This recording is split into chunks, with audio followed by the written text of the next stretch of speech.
So yes, welcome, Steve. I know you're on a bit Thank of a you. media junket and you're all over the press. Junket, yeah, it does feel a bit like that, yeah.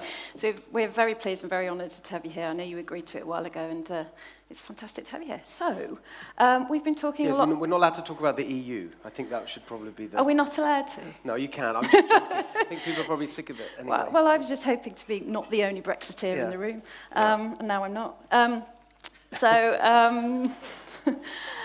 We've been talking about AI and technology and robots and machines and automation and all of that. And we wanted to hear some of the other side of it. And we've just been talking about More Human, which I think is out in paperback this week, is it? Or? Yeah, this week. Yeah. So for those who haven't read it, I'm sure there's only a few people who haven't read it here. Could you give us a brief outline of the hypothesis or the argument? I will, and I just want to say thank you for this opportunity. It's great to talk to a group of people that, although I don't know you personally, I feel I kind of know you professionally in a sense, because many years ago I used to work at Saatchi & Saatchi and then M&C Saatchi, and so I'm very familiar, I think, with the kind of work that you do. There's a funny noise going on. Is that bad for you or just me? It's all right. Okay, let's keep going. It's not that bad. I think I'll just persevere. The thing that really drives this book, More Human, is also the thing that in one way or another has driven my professional career, actually, looking back over the years, in one form or another.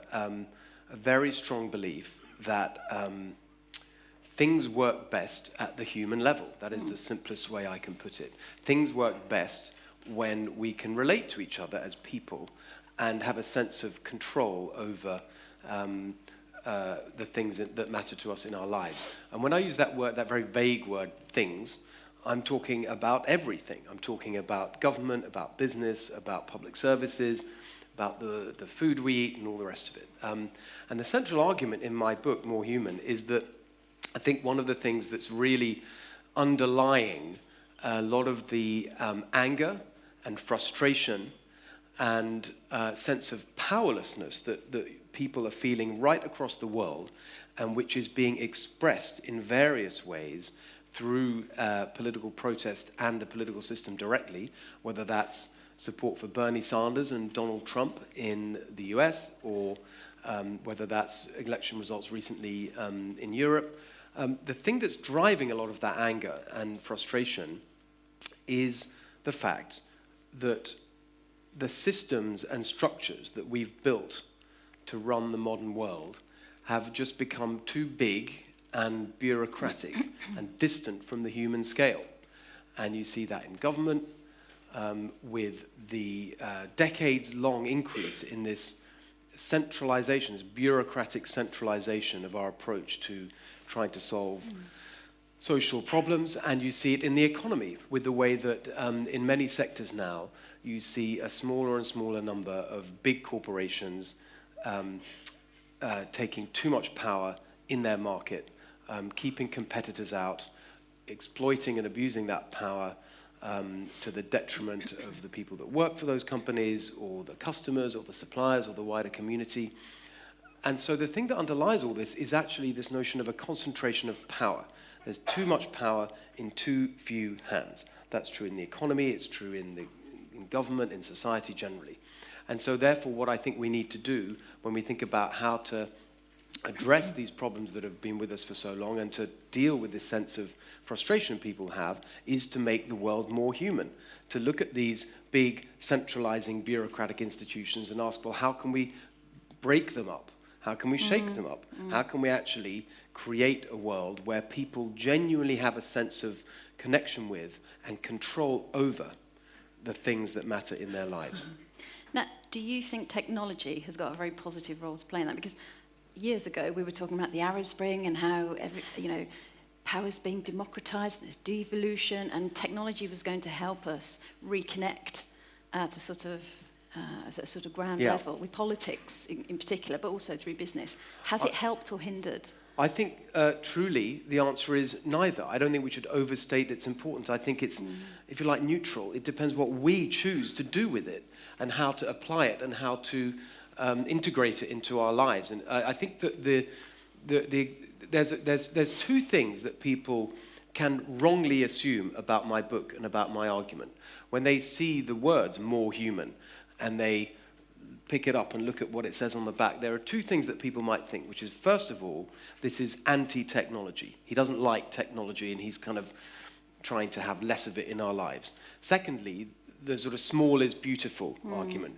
Anything that's big is bad, and we should break things up and focus on making things small. Both of those are oversimplifications. And I illustrate that actually with one example in the book. Technology can dehumanize us, but it can also do the opposite. And things that are big are often dehumanizing, but they can also do the opposite. And actually one of the best, most simple examples, I think, is a tech company that has rapidly become very big and global, and that's Airbnb. Airbnb is a tech company that has enabled incredible human connections by enabling people to experience each other's homes and make friendships and so on. And there are other examples as well. I just think Airbnb is a really good, simple one.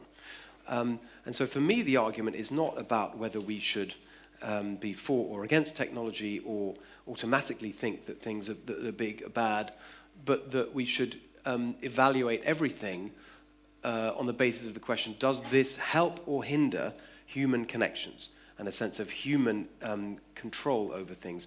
And frankly, I think that more of the time, things that are big do make things inhuman. More of the time, but not all the time. And I think a lot of the time, technology does stand in the way of the kind of human connections that I'd like to see, but not all the time. And we shouldn't overstate it. Because one of the things we were chatting about earlier was, you know, if you take like Uber versus the black cabs, that argument, that seems to be a case where technology is actually helping break through some of the system, through some of the bureaucracy. But of course, then you've got the backlash and the countering, whether the black cabbies fight back. And actually, there's nothing human about this debate anymore. It's got quite angsty. Yeah. Is that a good example of where, you know, technology is being used? Well, Uber is... It's a good example of how I can easily get myself in trouble when I talk about this stuff, because I need to declare an interest, which is that my wife is global head of PR and government relations for Uber. And so this now lands me directly into a very human scenario of potential marital strife. So I'll have to choose my words carefully, but I think it is a good example. I think that I should just point out a couple of things which are often overlooked in that debate, which is that Uber does enable people to participate in the economy in ways they couldn't before. The driver side of Uber is often overlooked. The fact that, if you look at the data on who Uber drivers are and how they operate, it's a brilliant way for people to earn a bit of extra money to fit around their human needs, their family time, or they may be studying for some qualification or whatever it may be. It's a really, in that sense, it's empowering. And I think actually what it shows is on the other side of the fence, what it's exposed actually, as technology often does in its disruptive way of doing things, is that we didn't really realize, I think, that there are these sort of big bureaucratic unions representing taxi drivers. I think any of us thought about that. Yes. And all over the world now, you're seeing that there is actually, and I'm always trying to be careful although I do have very strong words for against big corporations and the way that they operate, I think it's important to be politically even-handed here. And just as bureaucratic and dehumanizing are unions, and particularly in the US, where they operate on a sort of bureaucratic momentum that really is detached from the individual human interests of their members. And what you often get is this unholy alliance of big government and big unions and big business, all of them in various different ways, operating against the individual's interests. And I think that's one of the things that technology exposes, because we've had this old settled way of doing things that allow these big bureaucratic institutions to stitch things up in a way that suits them. And by the time the individual at the receiving end of all of this kind of gets the impact, the people at the top making the decisions have just completely lost touch with that. And another point I want to make about that is that this is not by it's not by conscious design. I think there's something about scale and bureaucracy that feeds on itself. It grows and grows without anyone actually deciding, right, we are now going to make this thing a horrible, dehumanizing behemoth that actually puts numbers before people and doesn't allow us to have individual control. No one actually ever decides that. There's something about this that just accelerates and grows. And it's not about the individual people making the decisions. And that's another respect in which it's dehumanizing. It's not just dehumanizing for the people who experience it. It's actually dehumanizing for the people running it. So if you think about government, one of the depressing things is when if people say, well, the government's so bureaucratic and nothing ever changes and these ministers come and go and governments come and go and problems don't get solved and what's going on. That's how the people in government feel about it too. The people who are supposed to be running this big bureaucratic machine, they're pulling the levers and nothing's happening.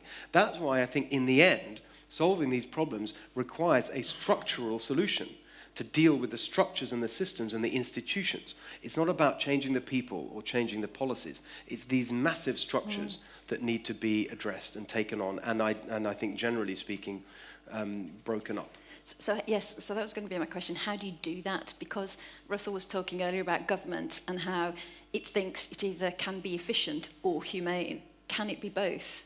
Can it be? Definitely. I think there's some good examples. I mean, I was very involved in leading the establishment of the GDS, and one of the things that's great about the GDS and the process, I'm probably repeating what you already were hearing about, was the way that human-centered design was such an important part of that development process. And I now teach design thinking at Stanford at the D School, but at the time that I was in government, I didn't know anything about it.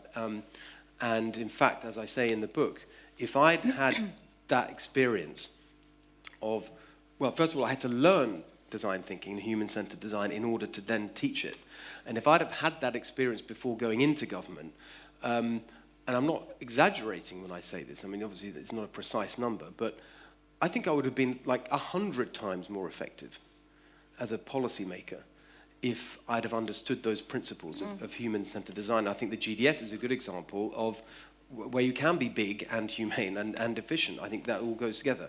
I haven't seen what's come out of there recently, but I think that was a good. There are other examples. I think DVLA was an example that is often cited of a government agency that's big and potentially very bureaucratic, but actually gives people a good service. Now you're going to shout and say it doesn't.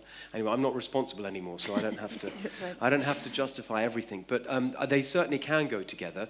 And I think one of the things that's often overlooked is those details of design that actually determine whether an individual, even an individual operating within a big bureaucratic system, is allowed to be human. There was just an anecdote just from the other day. I got here on Monday, and I was literally just buying a cup of tea somewhere. I can't remember where it was, and at Paddington Station. There's a problem with a card, and this person, he had, of course, no idea who I was or what I was here to do. I didn't have the T-shirt on. I was just off the plane, and the thing wasn't working and whatever. And I said, "Oh, what's going on?" So I don't know. He literally said, "I don't know. It's just these corporations. I'm just a little guy pushing buttons." I mean, that's literally what he said to me.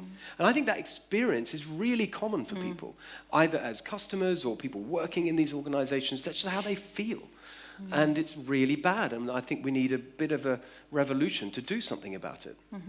So do you think we should, as strategists in the communications industries mainly, do you think we should be taking on and honing and recruiting and training much more human-centered designers rather than thinkers, or thinkers and designers? Well, I would put it a different way, which is that everyone should be a human-centered designer.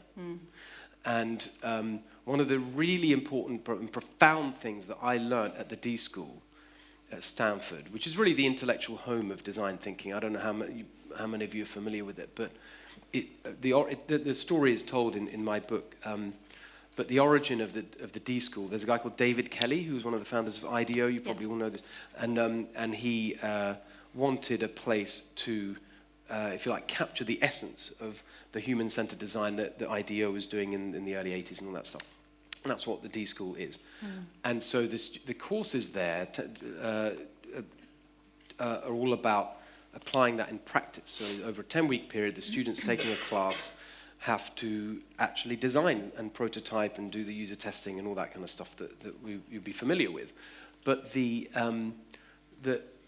a really interesting sort of nuance here, which is that when I got to Stanford, they said, and this was my first year after leaving government, and now I'm full-time running a tech company, by the way. So there's a sort of tech. I'm very immersed in the tech sector and in technology. But when I first got there, I had basically a sort of year sabbatical, figuring out my next move and so on, and spent a lot of time at Stanford. When I arrived at the D School, they wanted me to teach a class because they felt that they'd never done anything that applied the principles of design thinking to public policy. And I actually at that point didn't understand what the D School was all about. But I had heard all this about prototyping and testing and so on. So I assumed that one thing that we could do in a class is take an idea for a policy intervention of some kind and then have the students work on it and then test it and see if the idea was valid and then maybe get some government to do it. So I had all this idea of a sort of a lab for prototyping new policies. But then I learned that is completely the opposite of the point of the D School. It's not about the ideas at all. It's about the people. Yeah. And so what the D School does, it's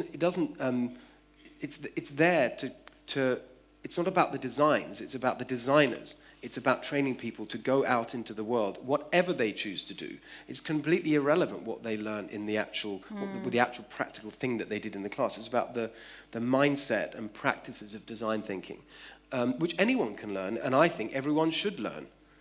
And so that's what it's really about. I think that we can all be human-centered designers and should be, and that would make the world a much better, more human place. What a great strategy that would be.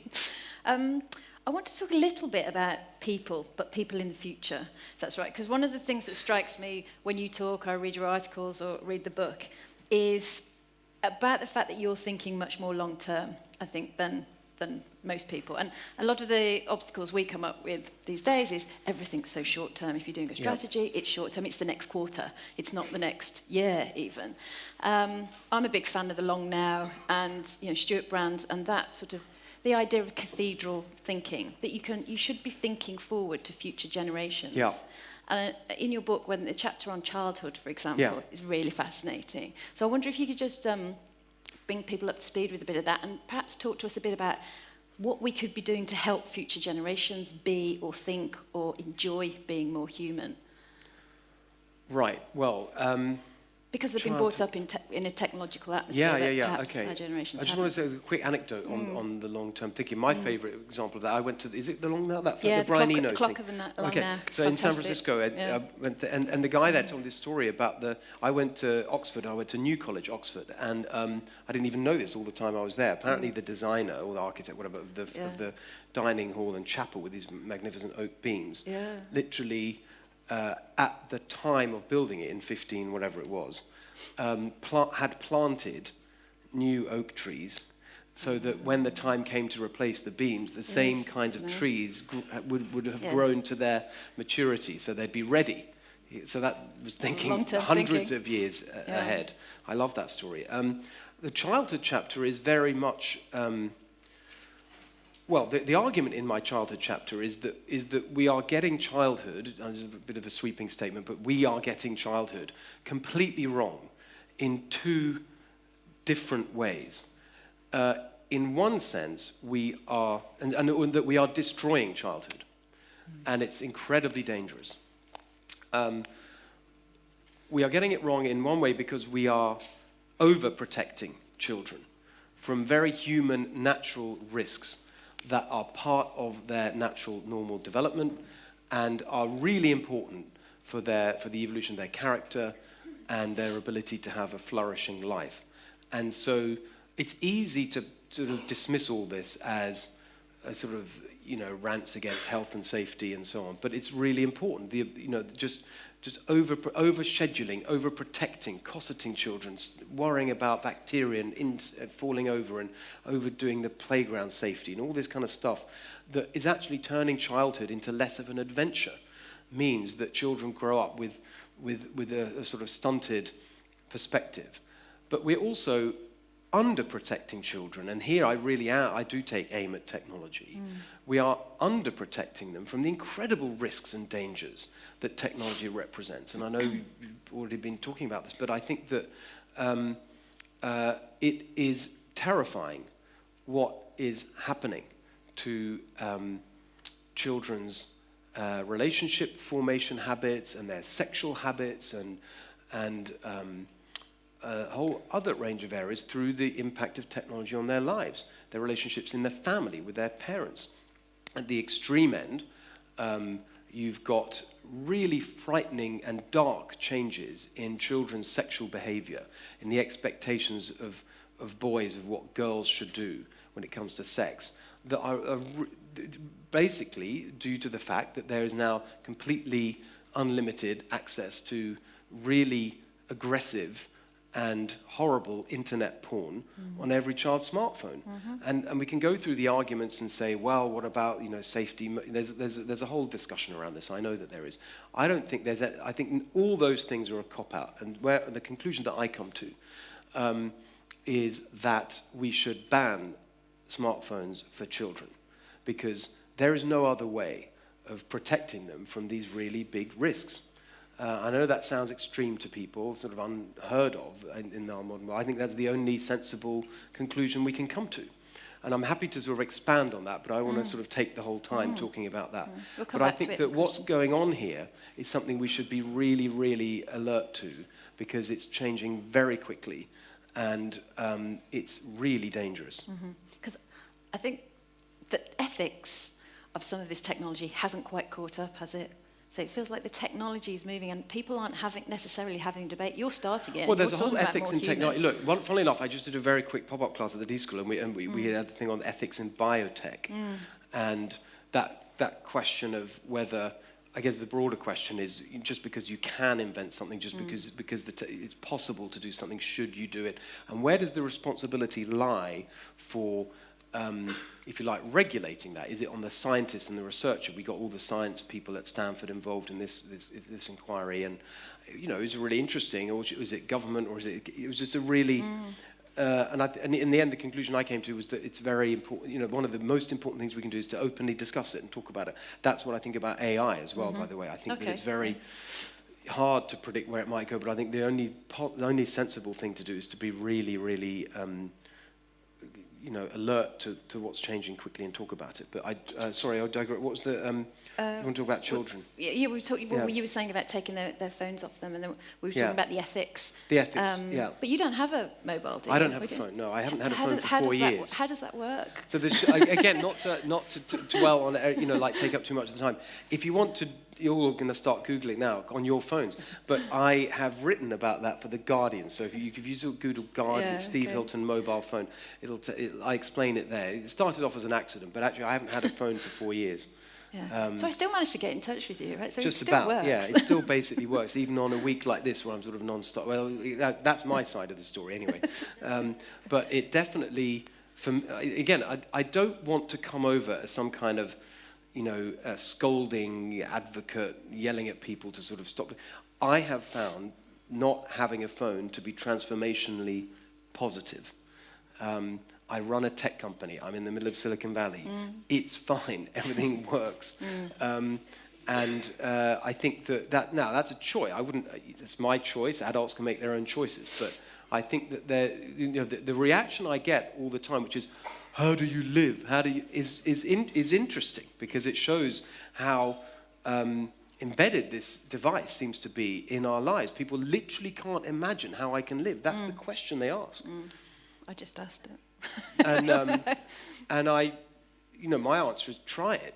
Try it, but not just for an afternoon or these things. Like a weekend or tech.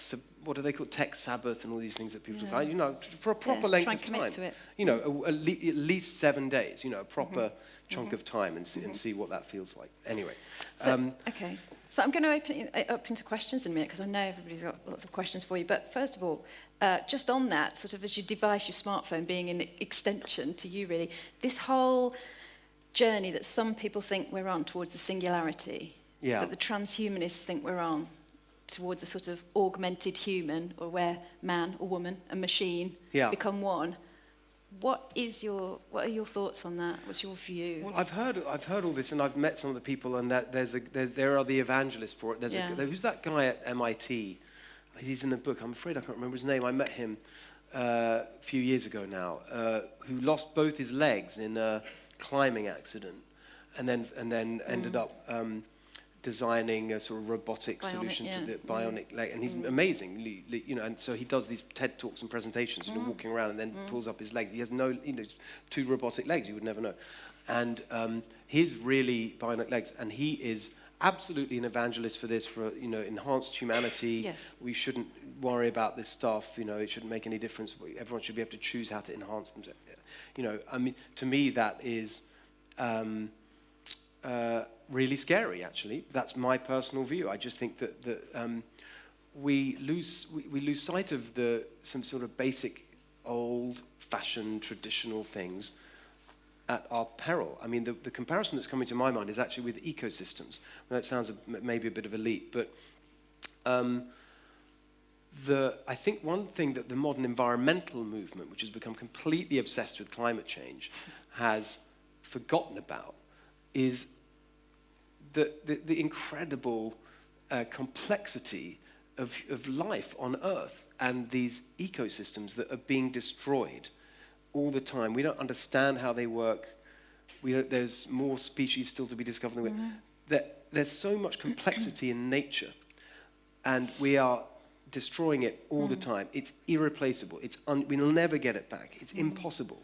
And I think that there's some of these changes within our species mean that we can make changes that are irreversible, and that's really dangerous. One thing actually brings to mind, one that I wanted to mention.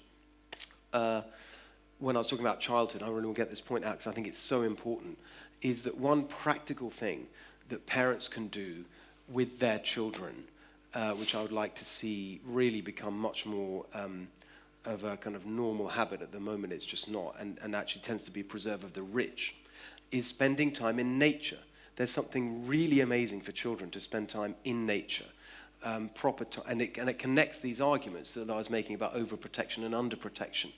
Just going out into nature and falling over and having accidents, getting dirty and scratching yourself and climbing trees and all that kind of stuff. That's just becoming a disappearing reality for many children, especially poorer children. And I think it's a real disaster because, it's that appreciation. And I've certainly found with my 2 young sons that they are never happier than when out and about in nature. There's a freedom to it. There's an exploration and adventure side to it that you just don't get.